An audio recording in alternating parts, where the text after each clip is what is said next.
하나이시고 하나이시고 하나이시다, 이런 말을 계속해서 하는 것을 보게 됩니다. 이것은 교회란 가장 먼저 하나 되어야 한다는 말씀을 하는 것입니다.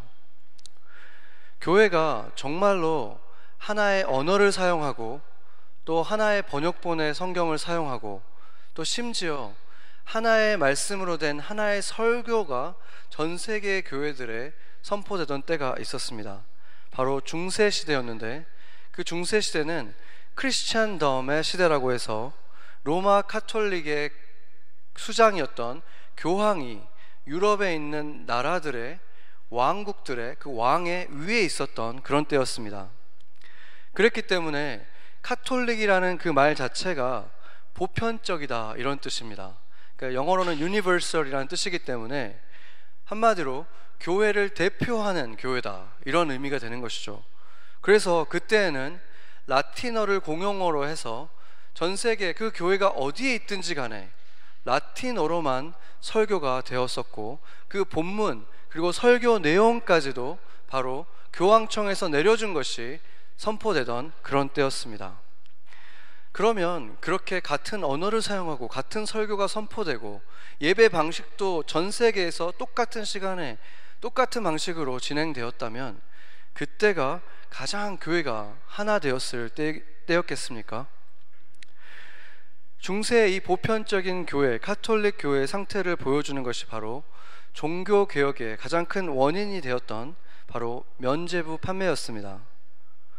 충분한 돈을 주고 나면 면죄부라고 하는 그런 문서를 받게 되는데, 그 문서에 쓰여진 글씨도 그것을 산 사람들은 읽을 수도 없는 라틴어로 되어 있었고, 그것에 그 바티칸의 교황이 찍어준 인장이 있었는데, 그것을 구입하면, 돈을 주고 그것을 사면 자신들이 연옥에 들어가서 죄를 지은 만큼 갚아야 하는 것을 갚을 필요 없이 그냥 그것을 넘어가고 바로 천국에 들어갈 수 있다고 한 것이 바로 이 면죄부였습니다. 그 사실을 우리가 보고 나면 돈을 주고 천국을 살 수 있다라고 이렇게 주장했던 그 교회가 예수 그리스도의 교회일 수는 없었던 것입니다. 그 교회가 전 세계를 장악하고 있었고 그 한 사람이 그 모든 것을 통치하고 있었던 시대라고 해도 그들이 속이고 갈취했던 그 빈민들, 그때 당시에 그 면죄부를 샀던 사람들은 성경을 스스로 읽을 수도 없었던 그 시대의 빈민들이, 서민들이었는데, 그들을 속여서 그 돈을 갈취한 다음에 그 돈으로 그들이 무엇을 했습니까? 그들이 교황권을 강화하기 위해서 세상에서 가장 웅장하고 아름다운 성전이라고 말하는 성당을 짓기 위해서 그렇게 돈을 갈취한 것입니다. 그렇게 빈민들을 속여가면서 돈을 갈취한 그 교황이나 그것들을 행했던 그 사제들이 과연 그들이 돈을 갈취한 그 서민들을 자신들과 한 몸을 이루는 교회라고 생각했다면 그렇게 할 수 있었겠습니까?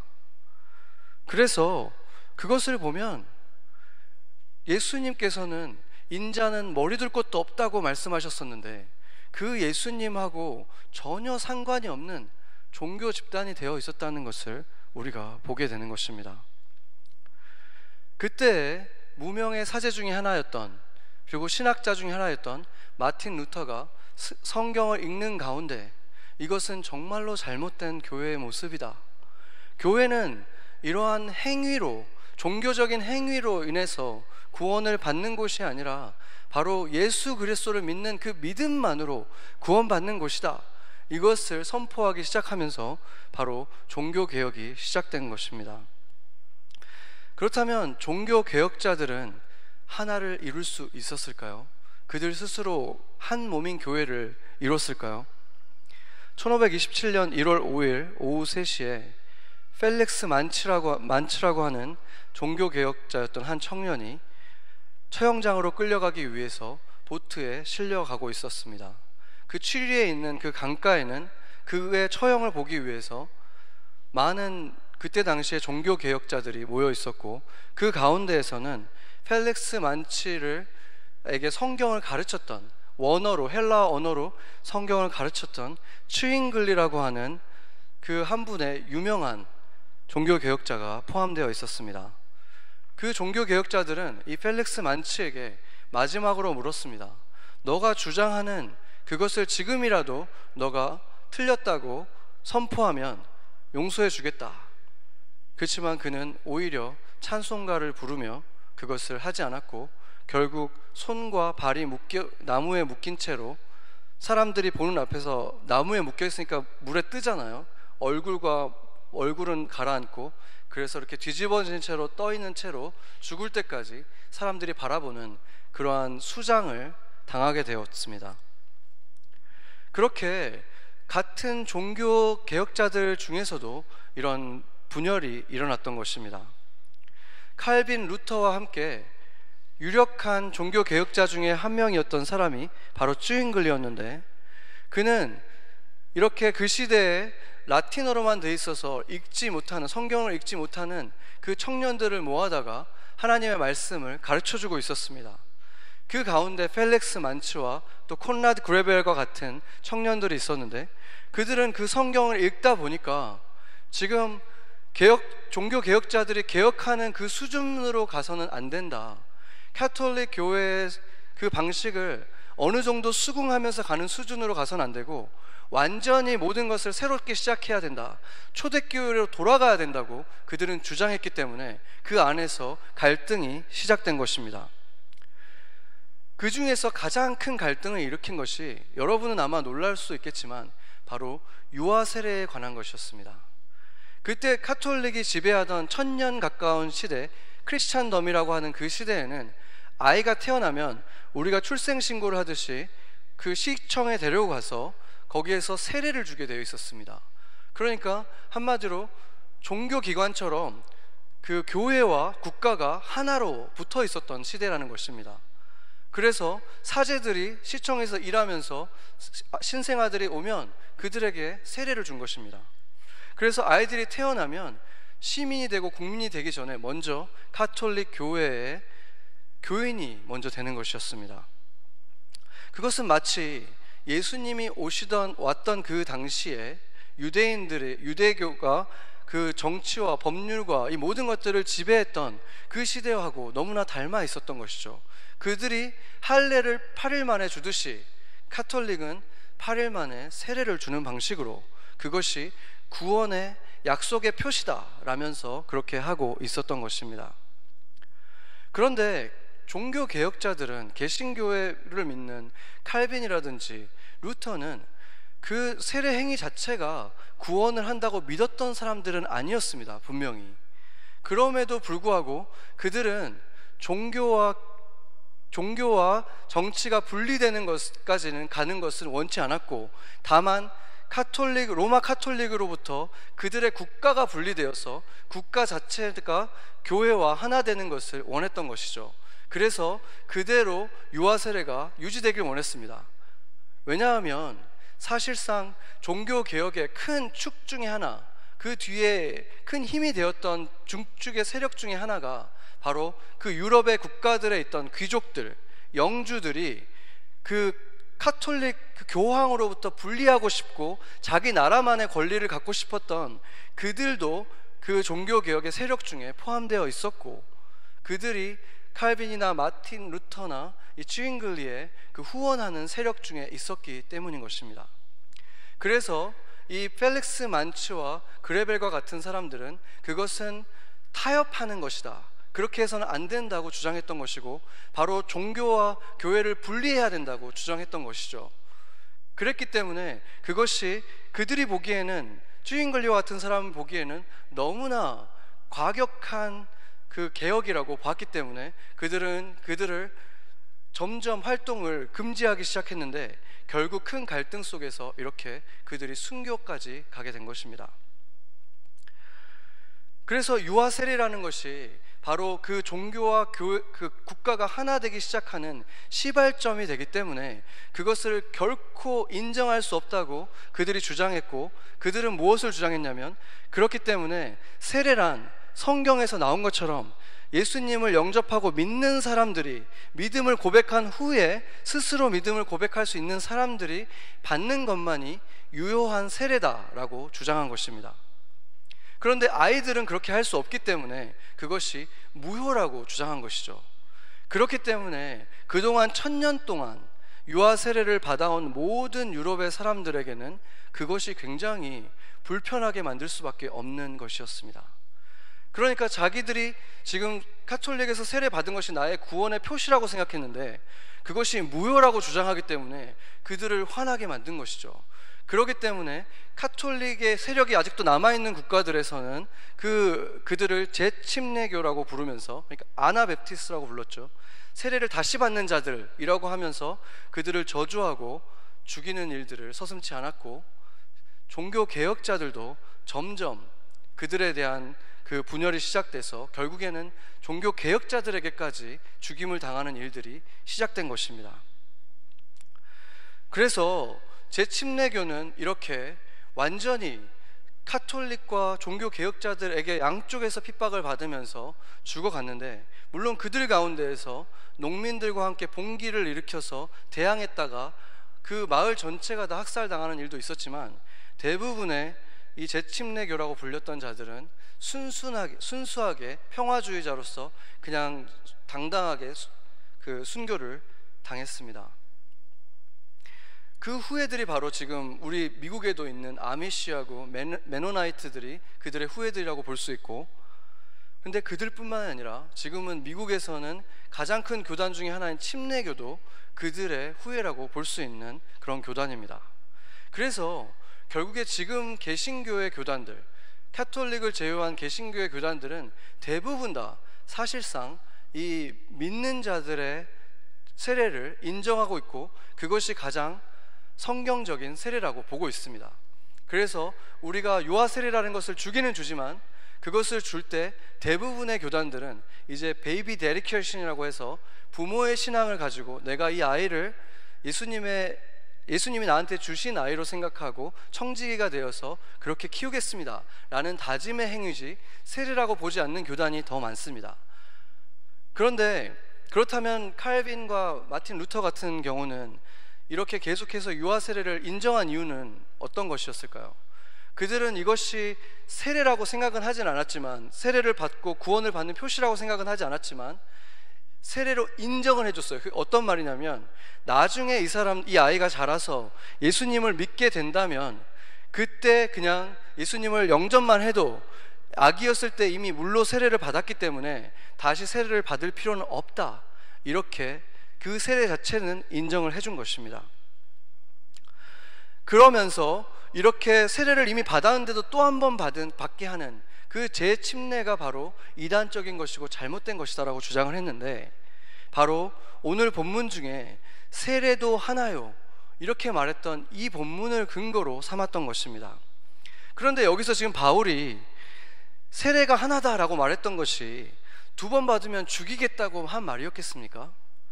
그런 말이 아니죠. 오늘 이 맥락 속에서 보면 세례가 하나라는 것은 우리는 이 한 분 하나님에게서 그 이름으로 세례를 받는다는 그 의미를 얘기하는 것이죠.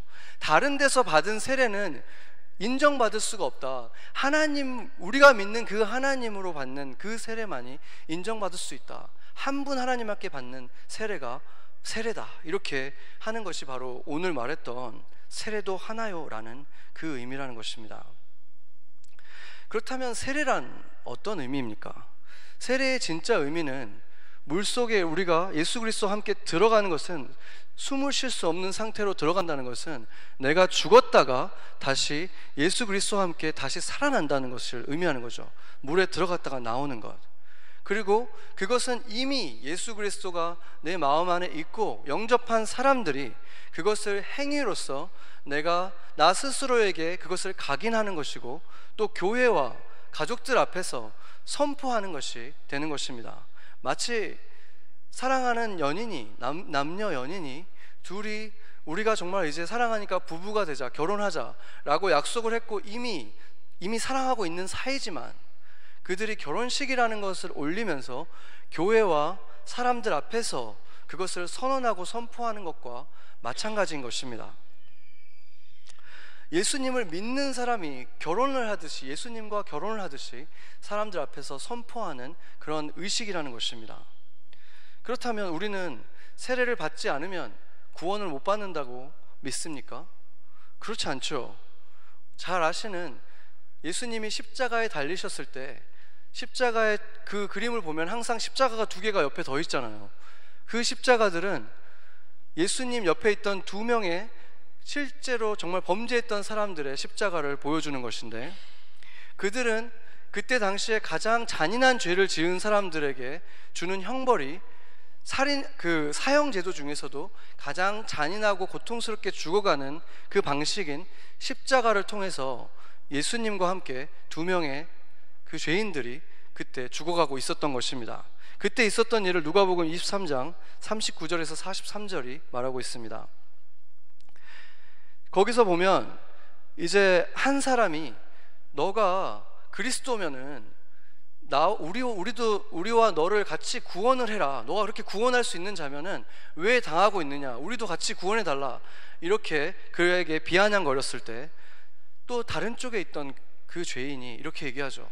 너랑 나는 진짜 죄를 지어서 지금 벌을 받고 있는 거지만 이분은 죄가 없으시다. 우리는 죄인이니까 당연한 벌을 받고 있지만 이분은 무죄한 분인데 지금 이렇게 억울하게 당하고 있는 것이다 라고 이렇게 말하면서 놀라운 말을 했습니다. 42절 43절 보면 같이 한번 읽어볼까요? 예수여, 당신이 나라에 임하실 때 나를 기억하소서 하니 예수께서 이르시되 내가 진실로 내게 이르노니 오늘 내가 나와 함께 낙원에 있으리라 하시니라. 아멘. 그러니까 이 죄인이 범죄를 저지르기는 했지만 분명히 예수님과 아니면 제자들이 했던 그 복음을 들어봤던 사람인 거예요. 그리고 그 마지막 죽음의 고통 속에서 예수님을 보면서 믿음이 생긴 거죠. 저분은 정말 죄가 없는 분인데 그렇게 하면서 당신의 나라가 임할 것을 저는 믿습니다.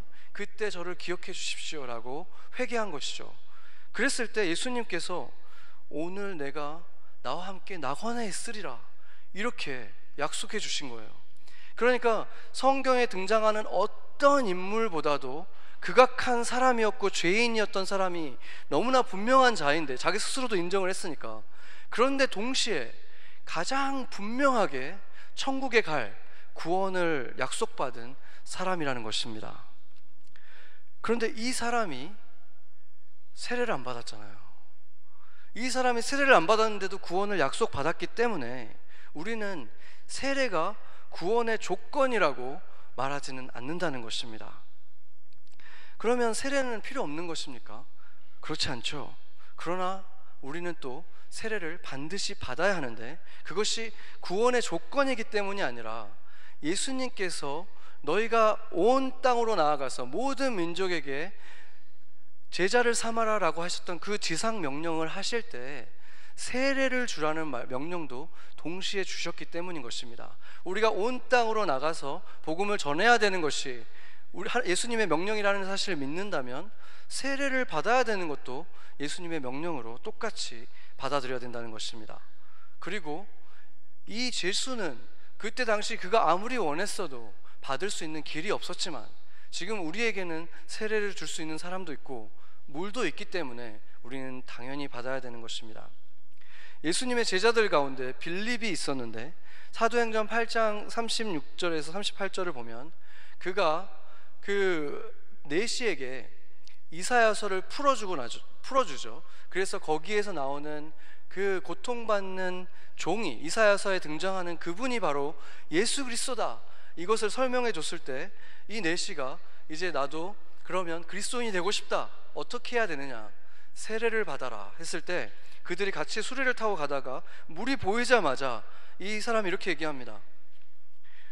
물이 있으니 내가 세례를 받음에 무슨 거리낌이 있느냐, 너 세례를 지금 당장 받고 싶습니다, 이렇게 말한 것입니다.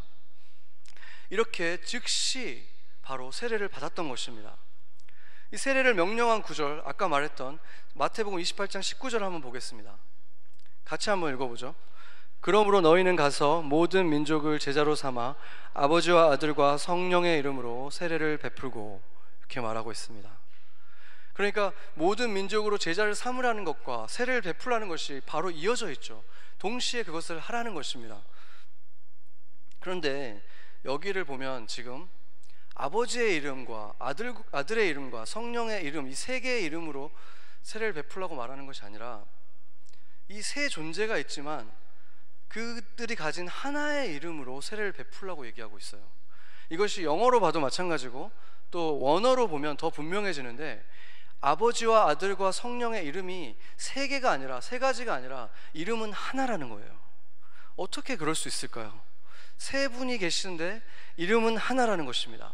바로 우리 그리스도인들이 처음부터 지금까지 목숨을 걸고 지켜왔던 하나의 교리 중에 하나인 삼위일체에 대한 말씀을 하는 것입니다. 이스라엘이 가장 중요하게 생각하는 말씀 중에 하나가 뭐냐면 신명기 6장 4절인데, 이스라엘아 들으라, 우리 하나님 여호와는 오직 하나인 여호와이시니, 이렇게 말합니다. 그래서 이것은 그들이 정말 아기 때부터 외우게 하는 그 말씀이에요. 그런데 왜 이게 그렇게 중요하냐면, 이스라엘이 있던 그 시대에 모든 다른 민족들, 메소포타미아, 근동지방, 로마, 그리스, 이집트, 이 모든 민족들은 대부분 다 다신론들이었잖아요. 지금 그 인도를 봐도 그렇고 힌두도 마찬가지고, 이 작은 소수 민족이었던 이스라엘 민족을 말고는 대부분의 부강했던 국가들은 다 그렇게 다신론을 믿었던 사람들이었다는 거예요. 다신론을 믿던 그런 시대에, 그런 곳에서 지금 이렇게 하나님은 한 분밖에 안 계시다, 이것이 그들의 신앙의 가장 중요한 중심이 되었다는 것이죠. 그것뿐만 아니라 몇 가지만 보면은 이사야서 44장 6절은 이스라엘 왕인 여호와, 이스라엘의 구속자인 만군의 여호와가 말하노라, 나는 처음이요 나는 마지막이라, 나 외에 다른 신이 없느니라. 또 44장 8절에는 나 외에 신이 있겠느냐. 그리고 신약에 와서도 로마서 3장 30절에 할례도 믿음으로 의롭게 하실 하나님은 한 분이시니라. 디모데전서 2장 5절에도 하나님은 한 분이시오.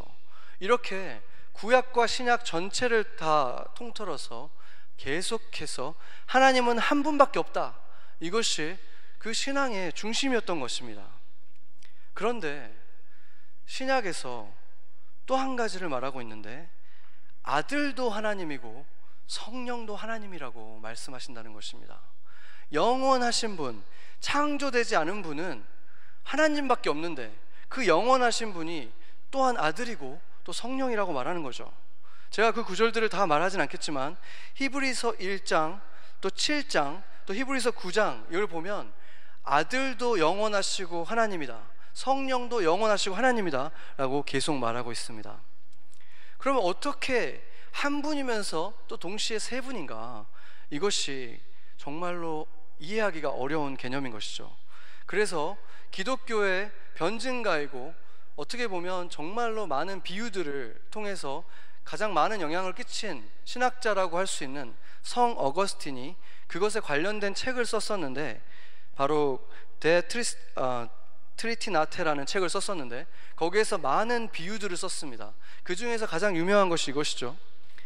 아버지는 the lover, 그러니까 사랑하는 자이고, 아들은 the beloved, 사랑받는 자이며, 성령은 그들이 쉐어한 love 자체다, 이런 말을 했었습니다. 요즘도 그런 표현을 많이 쓰는 분들도 있죠. 들어보셨을 텐데, 그렇지만 이것을 보면 결국에 아버지는 그냥 사랑을 주는 분, 아들은 받는 분, 성령은 그냥 사랑 자체라고 했을 때 성령에는 어떤 인격이 없는 존재인 것처럼 느껴지게 되는 것이죠. 그렇기 때문에 어거스틴도 이거 외에도 많은 비유들을 썼지만 그는 결국에 인간의 제한적인 언어로는 삼위일체라는 것을 표현할 수 있는 방법이 없다라고 인정을 했습니다. 그렇지만 그럼에도 불구하고 그리스도교의 역사 동안에 많은 사람들이 그것을 이해하려고 했고 또 다른 방식으로 그것을 주장해 왔습니다. 그 중에서 그들이 주장할 때 이것이 인간의 언어로 제한적이기 때문에 표현이 안 된 것이다 라고 했다면 다행인데, 그렇지 않고 그들은 이런 것이다 라고 주장했기 때문에 문제가 됐는데, 그 중에서 가장 많은 영향력을 끼치면서 계속해서 나쁜 영향을 끼쳤죠. 그게 바로 세벨리언이즘이라고 하기도 하고 모달리즘이라고도 하는 그런 것인데, 그것은 뭐냐면 하나님은 한 분인데 그냥 매니페스테이션을 세 가지 모습으로 하셨다고 주장하는 것입니다. 그러니까 세 가지 모드로 계셨지만 원래는 그냥 한 분이다 라고 주장한 것이죠. 예를 들면 H2O가 물이잖아요. H2O는. 그렇지만 H2O가 항상 물인 것은 아니죠. 수증기도 H2O고 얼음도 H2O예요. 그렇죠? 그렇기 때문에 H2O라고 했을 때 이것은 H2O긴 하지만 수증기로 보였다가 얼음이 됐다가 또 이렇게 물이 됐다가 이렇게 했다는 것이 바로 모달리즘이 주장하는 것인데, 그것의 문제가 뭐겠습니까? 그것의 문제는 그냥 삼위일체를 설명하기 위해서 뭐 그런 방법으로 설명하는 분들은 지금도 있다는 걸 제가 봤어요. 개신교 안에서도. 그렇지만 그것이 그냥 사실인 양 얘기해버리고 나면 우리 예수님은 그냥 꼭두각시에 불과하게 되는 것입니다. 그냥 하나의 가면에 불과하게 되는 거예요. 그분의 인격이 존재하지 않고 그냥 하나님이 입었던 옷과 같이 돼버리고 쓰셨던 가면에 불과하지 실제 하나님은 될 수 없다고 말하는 것입니다. 바로 그것 때문에 그것이 신성모독이 되고 하나님을 불경하게 바라보는 신앙이 그것으로부터 시작되기 때문에 바로 재침례교와 함께 더 많은 사람들이 죽임을 당했던 그 종교개혁 시대에 정말 많은 사람들이 죽임을 당했던 하나의 또 이단이 바로 이것이었는데, 차이점은 뭐냐면 재침례교는 지금 역사에서 돌아왔을 때 보면 지금 가장 큰 침례교가 그들의 후예인 것처럼 그들의 주장은 지금은 받아들여지고 있지만, 이 주장, 하나님이 이렇게 다른 모드로 계셨다는 이런 주장은 시대가 아무리 바뀌어도 예수 그리스도를 믿는 우리들에게 있어서는 도저히 용납할 수 없고 받아들일 수 없는 이단이라는 것입니다. 왜냐하면 예수 그리스도께서 분명히 하나님이시기 때문에 그렇습니다. 여러분은 어떻게 삼위일체를 이해하십니까? 삼위일체라는 것을 이해시키는 것은 정말 어려운 것이지만 한 가지 확실한 것은 무엇이냐면 하나님은 세 분의 독립된 세 명의 신도 아니고 한 분이지만 동시에 세 분의 인격을 가지고 계신 분이라는 사실입니다. 인격이 세 개가 있는 한 분의 하나님이라고 생각하는 것을 이상하게 여길 필요가 없습니다. 우리가 생각할 때 사람들에게 할 수 있는 최악의 욕 중에 하나가 너는 이중인격자야 이렇게 말하면 욕이 되는 것이죠. 그렇죠? 인격이 두 개가 있는 사람을 말할 때 굉장히 나쁜 표현이잖아요. 그런데 그것은 사람이기 때문에 그 두 가지가 인격이 있다고 해도 두 개 다 온전하지도 않을 뿐만 아니라 대부분 우리가 그 얘기를 할 때는 이 두 개가 전혀 다른 사람인 것처럼 완전히 상반될 때 우리가 그렇게 얘기를 하잖아요. 그렇죠? 그러나 세 개의 인격을 가진 하나님은 그 하나님 자체 세 분 다 온전하실 뿐만 아니라 세 분께서 조화를 이루시고 하나의 결론을 항상 도출하시는 그런 조화를 이루시는 하나님의 인격들이라는 것입니다. 그래서 가장 성경적이고 안전한 해석은 하나님은 한 분이지만 그런 세 개의 성품, 세 개의 인격을 가지신 분이 바로 삼위일체 하나님이다 라고 보면 된다는 것입니다.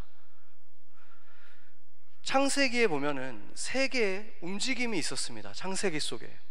창세기에서 하나님 아버지께서 처음에 말씀으로 창조하셨죠. 그때 하나님께서 빛이 있으라 이렇게 말씀을 하셨잖아요. 그러면 말씀을 하신 분은 아버지 하나님이었습니다. 그리고 그 말씀 자체, 빛이 있으라는 그 말씀 자체는 그 말씀이 나중에 육신을 입고 하나님이 되었다고 했잖아요. 그렇기 때문에 그 말씀 자체, 그 능력 있는 그 말씀 자체가 바로 아들 하나님이라고 볼 수 있는 것이고, 그 전에 그 세상이 혼탁한 가운데 있을 때 하나님의 영이 수면 위에 운행하신다고 했는데, 그 운행하신다는 말이 히브리어로 어미새가 그 둥지에서 알을 품고 있는 그 형상을 표현할 때 똑같은 표현을 썼기 때문에 마치 어머니처럼 성령은 품고 있었고 아버지는 말씀하셨고 말씀이 되신 예수님께서 그 일을 행하셨다, 이렇게 볼 수 있는 것입니다. 그래서 아버지 같고 또 우리에게 오셔서 친구 같아 주셨던 그 예수님, 그리고 어떻게 보면 어머니 같은 성령님의 모습이 창세기에서 나타나고 있는 것입니다. 뭐 성령님이 모성애가 있고 여성 같다 이렇게 말하는 것이 그렇게 쉬운 얘기는 아니지만, 그렇지만 우리가 그 신약 성경에서 보면은 성령을 뭐라고 합니까? 보혜사라고 하잖아요. 보혜사는 상담자, 위로자, 그리고 돕는 손길을 말하는 것입니다. 그러니까 여성성이 있는 역할들을 분명히 성령님이 하신다는 것을 우리가 부인할 수는 없는 것이죠. 뭐 그래서 어떤 교회는 어머니 하나님 막 이러는 교회도 있잖아요. 근데 그것은 정말 또 한쪽으로 잘못 치우친 것이고, 성경에서 나타나는 하나님은 아버지 같기도 하고 어머니 같기도 하다는 것을 우리는 또 경험 속에서도 알게 됩니다. 그리고 하나님께서 나에 대해서 가장 잘 안다고 인정해줬던 다윗이 이렇게 말했습니다. 시편 131편을 보겠습니다. 같이 한번 읽어보겠습니다. 여호와여, 내 마음이 교만하지 아니하고 내 눈이 오만하지 아니하오며 내가 큰 일과 감당하지 못할 놀라운 일로 하려고 힘쓰지 아니하나이다. 실로 내가 내 영혼을 고요하고 평온하게 하기를 젖된 아기가 그의 어머니 속 품에 있음 같게 하였나니 내 영혼이 젖된 아이와 같도다. 이스라엘아, 지금부터 영원까지 여호와를 바랄지어다. 아멘. 여기서 지금 뭐라고 하고 있습니까? 여호와 하나님을 부르고 있으면서 동시에 그분의 품이 어머니 품 같습니다, 이렇게 얘기하고 있잖아요. 내가 영원히 어머니 품에 있기를 원합니다. 지금 그 얘기를 하고 있는 것입니다. 여기에서 지금 어머니와 같이 따뜻한 그 하나님의 그 성품을 다윗이 느끼고 있었다는 것을 보여주는 것이고, 우리 또한 하나님과의 관계 속에서 그러한 하나님을 만날 수 있다는 것입니다. 그리고 이제 성자 하나님을 보면 히브리서 4장 15절에서 16절을 보면 우리에게 있는 대제사장은 우리의 연약함을 동정하시지 못하리가 아니요 모든 일에 우리와 똑같이 시험을 받으신 이로되, 이 말은 뭐냐면 그분은 인간의 몸을 입고 오셔서 우리와 똑같은 유혹을 다 당하셨다는 거예요. 시험을 다 당하셨다는 거죠. 그렇기 때문에 그분은 우리를 이해해 주시고 용납해 주신다는 것입니다. 우리의 연약함을 품어주실 수 있게 되었다는 것이죠. 그래서 우리와 눈높이를 맞춰주신 하나님이 바로 성자 하나님이었다는 것입니다. 그래서 구원의 역사를 봐도 보내주신 분은 아버지 하나님이었고, 오신 분은, 육체를 입고 오신 분은 아들 하나님이었으며, 그분을 이끌어 주시고 또 한 사람 한 사람이 그 예수 그리스도를 닮아서 살 수 있게 해주신 분은 성령 하나님이었죠.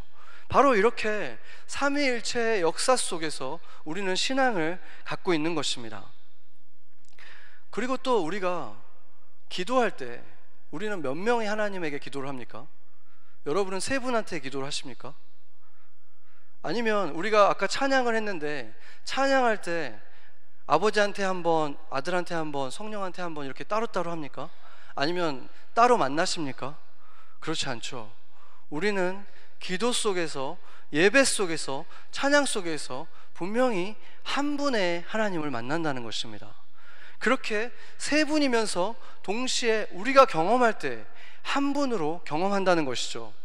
그래서 우리가 세 분의 하나님을 알 때, 아버지 같기도 하고 어머니 같기도 하고 친구 같은 하나님을 알 때, 이것이 우리에게 혼란을 주는 것이 아니라 사실은 우리의 하나님과의 관계를 더 인격적이고 더 풍성한 관계로 우리를 더 이끌어줄 수 있게 되지만, 그렇다고 해서 우리가 세 명의 신을 만나는 것이 아니라 그럼에도 불구하고 그 인격을 가지신 한 분의 하나님을 만난다는 것입니다.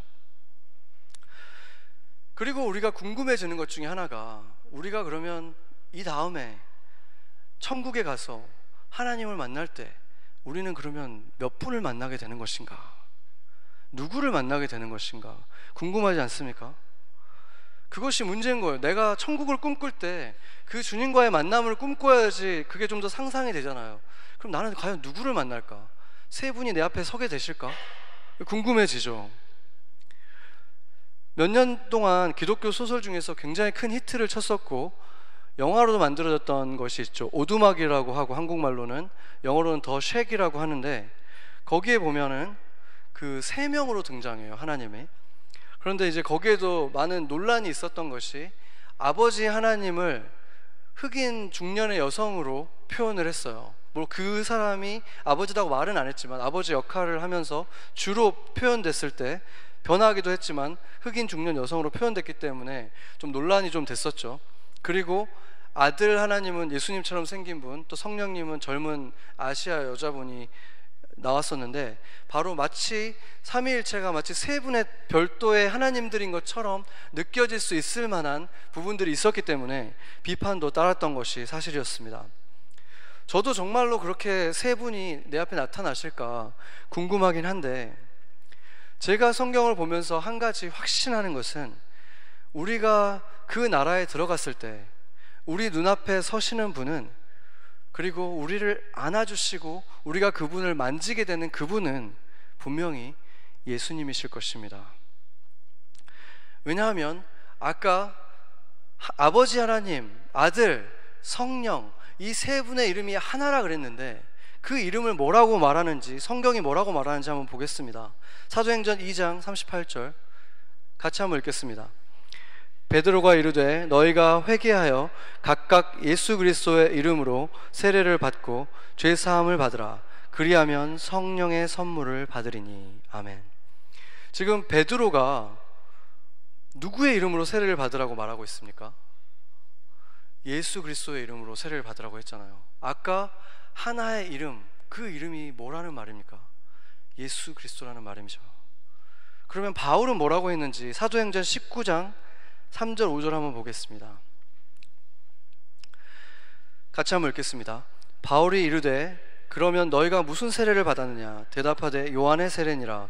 바울이 이르되 요한이 회개의 세례를 베풀며 백성에게 말하되 내 뒤에 오시는 이를 믿으라 하였으니 이는 곧 예수라 하거늘 그들이 듣고 주 예수의 이름으로 세례를 받으니. 아멘. 지금 베드로와 바울 둘 다 그 이름이 뭐라고 말하고 있습니까? 예수 그리스도인 것입니다.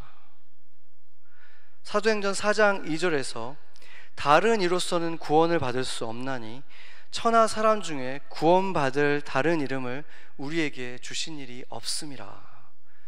하나의 이름을 주셨는데 그 이름이 바로 예수 그리스도라는 것입니다. 그래서 우리에게 주신 삼위일체 하나님의 이름이 바로 예수 그리스도, 그분 안에 삼위일체가 다 있다는 것입니다.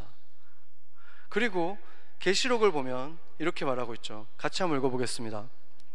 그 성은 해나 달의 비침이 쓸데없으니 이는 하나님의 영광이 비치고 어린 양이 그 등불이 되심이라. 아멘. 우리가 등불을 들고 있는 사람을 한번 생각해 보세요. 등불 안에 빛이 있지만 그 등불이 비추게 하는 그 몸은 등불이죠. 그래서 지금 뭐라고 말하는 거냐면 빛은 하나님이고 그 등은 예수님이다. 그 몸은, 보여지고 만질 수 있는 그 몸은 예수님이다. 지금 그 말을 하고 있는 것입니다. 그리고 오늘 본문 6절에 보면 하나님도 한 분이시니 곧 만유의 아버지시라. 만유 위에 계시고 만유를 통일하시고 만유 가운데 계시도다. 이렇게 말했는데, 우리가 보았던 에베소서 1장에 보면 이렇게 말하잖아요. 그를 만유 위에 교회의 머리로 삼으셨으니, 그가 예수님이죠. 교회는 그의 몸이니 만물 안에서 만물을 충만하게 하시는 이의 충만함이다. 그러니까 지금 예수 그리스도가 만물을 충만하게 하고 만물 안에 있는 분이다라고 얘기하면서 오늘은 만유 안에 위에 계시고 만유 안에 계시고 그분이 바로 하나님이다, 이렇게 얘기하고 있는 거예요. 지금 똑같은 말을 하고 있는데 오늘은 그분이 바로 하나님이다 라고 말하고 있는 것입니다. 바로 이것 때문에 유대인들이 견딜 수가 없어하고 무슬림들도 견딜 수 없어하는 것입니다. 하나님이 예수 그리스도다 이렇게 말하고 예수 그리스도가 바로 그 하나님이다 이렇게 얘기하는 거를 견딜 수가 없는 거예요. 그 보좌 위에 앉아 계신 분이 바로 어린 양 대신 예수 그리스도다. 그렇게 찬양하고 예배하는 것을 견딜 수가 없는 거예요. 그래서 그 이름을 저주받을 이름이라고 유대인들은 말하고 있고, 무슬림들은 그렇게 주장하는 교회와 그리스도인들을 죽이고 학살하는 것이 바로 하나님의 명예를 지켜주는 하나님을 위한 지하드고 성전이다 라고 이렇게 주장하는 것입니다. 그러나 우리는 바로 그 이름으로 구원을 얻었고, 그 이름을 받은 자들, 그리스도인이라고 불리우는 자들인 것입니다. 우리가 구원을 받은 그 이름 하나, 우리가 예배하는 그 이름 하나, 우리가 기도하는 그 이름 하나는 바로 예수 그리스도입니다. 그러고 나면 우리가 다시 한번 실감하고 깨닫게 되는 것이 있습니다. 온 세상의 주인이신 유일하신 하나님, 만군의 왕이고 왕 중의 왕이시고 창조하신 그 하나님, 모든 것의 주인이신 그 하나님께서 냄새나는 변두리에 헛간에 이만한 아이로 오셨다는 사실입니다. 그분이 바로 하나님이었다는 것입니다. 세상에 가장 가난한 아이들도 눕히지 않을 만한 그 짐승의 여물통에 누이셨던 그분이 바로 만군의 주 여호와 하나님이었다는 사실을 우리가 깨닫게 되는 것입니다. 그분이 그렇게 오셔서 십자가에 죽으시고 그 처참한 모욕과 고통 가운데 발가벗김을 당하시고 사람들 앞에 놀림받는 가운데 죽으셨을 뿐 아니라 죽으심 이후에 그 음부에까지 내려가셨었던 이유는 바로 우리를 구원하기 위해서였고, 그분은 바로 하나님이셨다는 사실입니다. 그것이 믿어지는 사람들, 여러분이 그것이 믿어지고 내가 그렇기 때문에 그리스도와 함께 살았고 나는 이제 그리스도인이 되었다 라고 믿는다면, 그것은 바로 성령님께서, 또 다른 삼위의 하나님이신 성령님께서 우리 각 사람에게, 우리가 세례 받을 때, 우리가 예수를 믿게 되었을 때 우리 안에 들어오셔서 그 안에서 삼위일체 하나님으로서 우리를 변화시키셨기 때문에 우리가 그러한 믿음을 가질 수 있게 된 것입니다. 그래서 우리가 그렇게 그 이름으로 세례를 받은 자들이라면 이제는 그 성령님의 성품들이 있잖아요. 하나님의 기쁨을 가지고 계시고 평안을 가지고 계시고 우리를 자비로운 사람, 선한 사람, 충성스러운 사람, 온유한 사람, 그리고 절제하는 사람, 특별히 사랑의 사람으로 바꿔가시는 그 하나님이 우리 안에 있다는 것이고, 우리는 그렇게 바뀌어가는 것입니다. 그렇기 때문에 세상 사람들이 경험할 수 없는 하나됨을 바로 이 교회는 이룰 수 있는 것입니다. 그것이 바로 하나님께서 교회를 부르실 때 처음 주셨던 부르심이었습니다. 한국에 있는 그 시 가운데 가장 아름다운 시로 불리우는 시가 있습니다. 바로 김춘수 시인의 꽃인데, 그 시가 이렇게 시작하죠. 내가 그 이름을 불러주기 전에는 그는 다만 하나의 몸짓에 지나지 않았다. 내가 그의 이름을 불러주었을 때 그는 나에게로 와서 꽃이 되었다. 정말 제가 생각해도 가장 아름다운 시인데, 저는 이 시를 접할 때마다 이것은 분명히 하나님의 그 창세기에 있었던 일이 이 사람에게 영감이 되었을 거라는 것을 제가 알 수 있었어요. 그냥 들을 때부터. 제가 그래서 이분을 찾아보니까 개인적으로 예수의 제자라는 것을 신앙 고백을 하신 적은 없지만, 공개적으로 하신 적은 없지만, 선교사가 세운 학교를 오랫동안 다녔었고 스스로도 성경을 많이 읽었다고 인터뷰를 했었습니다. 왜냐하면 이 시를 보면 아담에게 하나님이 그런 임무를 주셨었죠. 그 동물들, 하나님이 창조물들이 그에게 다가오면 그들에게 이름을 주는 일을 아담이 맡았었어요. 그래서 움직임에 불구했던 어떤 것이 아담이 이름을 주었을 때, 그에게 그 부르심을 주었을 때 그는 이제 목적이 생긴 거예요. 그렇죠? 그런 것처럼 그 하나님의 영감이 그 시인에게 있었는데, 우리의 이름을 불러주었을 때 하나님이 너희가 그리스도의 하나된 몸이다, 너희가 교회다 이렇게 불러주었을 때 하나님이 원하신 그 부르심은 그러면 무엇이겠습니까? 교회라는 말 자체가 어셈블리라 그랬잖아요. 예수 그리스도의 이름을 믿는 자들이 모인 곳, 하나 되어서 몸을 이루는 것이 교회라고 했잖아요. 그렇다면 그 부르심에 합당하게 살아가는 그 삶의 모습은 무엇이겠습니까? 우리는 각자 다 다른 모습으로 살아가요. 각자 할 수 있는 일들이 다르고, 사회에서 하는 일, 집에서 하는 일, 교회에서 하는 일들은 다르지만 그 전에 가장 중요한, 가장 근본적인 부르심은 교회라는 부르심이고, 그 교회가 된다는 것은 아까 말한 것처럼 그 하나님의 사랑으로 우리가 끈끈하게 하나 되고 사랑하게 되는 것, 그것이 바로 교회라는 것입니다.